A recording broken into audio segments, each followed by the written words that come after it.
আল্লাহ রাব্বুল আলামিনের ছোট্ট একটা মাখলুকাত পিপিলিকা, যেই পিপিলিকাকে আমরা পায়ের নিচে পিষে ফেলি। হাতি আর পিপিলিকার একটা গল্প ছিল অনেকদিন আগে, বইয়ে ছিল না? তো ওই ছোট্ট একটা পিপিলিকা সে নিয়ত করছে, আল্লাহ আমি তো তোমার ছোট্ট একটা মাখলুকাত, তো আমার মনে চাই তোমার গড়টা আমি নিজ চোখে দেখব, তুমি যদি একটু ব্যবস্থা আমাকে করে দিতা। আল্লাহ রাব্বুল আলামিন ওই পিপিলিকার আওয়াজটা শুনতে পাইলেন।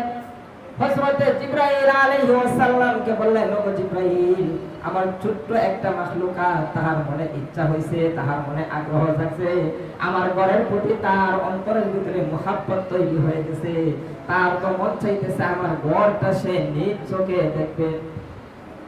আল্লাহ রাব্বুল আলামিন হযরত জিবরাইল আলাইহিস সালামকে হুকুম করলেন, যাও জিবরাইল, তার খোঁজ করার ব্যবস্থা তুমি করে দাও। হযরত জিবরাইল আলাইহিস সালাম আয়েশা একটা কবুতরকে হুকুম করলেন যে অমুক জায়গায় আল্লাহ রাব্বুল আলামিনের এক মাখলুকাত পিপিলিকা সে নিয়ত করেছে হজে যাইবে, কিন্তু তার যাওয়ার মতো কোনো ব্যবস্থা নাই। আল্লাহর ঘর সে নিজ চোখে দিয়ে দেখবে, কিন্তু যাওয়ার মতো কোনো ব্যবস্থা নাই। তুমি যাও, তুমি গিয়ে ওই পিপিলিকাটাকে তোমার কাঁধে করে নিয়ে মক্কার উদ্দেশ্যে রওনা করো। মুহতারাম হাজিরিন, হযরত জিবরাইল আলাইহিস সালাম ওই কবুতরটাকে বলে দিলেন, কবুতরটা আয়েশা ওই পিপিলিকাটাকে নিয়ে মক্কার উদ্দেশ্যে রওনা করেছে। চলতে চলতে এক সময় ওই কবুতরটা কাবার পাশে আয়েশা বসছে, বসার পরে বলতেছে, দেখো ওই যে কাবা দেখা যাইতেছে, নিজ চোখে দেখে নাও। তো মুহতারাম হাজিরিন, ছোট্ট একটা পিপিলিকা সে ইচ্ছা করেছে আল্লাহর ঘর দেখতে। আল্লাহ রাব্বুল আলামিন তো আমাদেরকে বানাইছেন এই তার ঘর জিয়ারত করার জন্য, তাহলে আমরা কেন যাইতে পারবো না?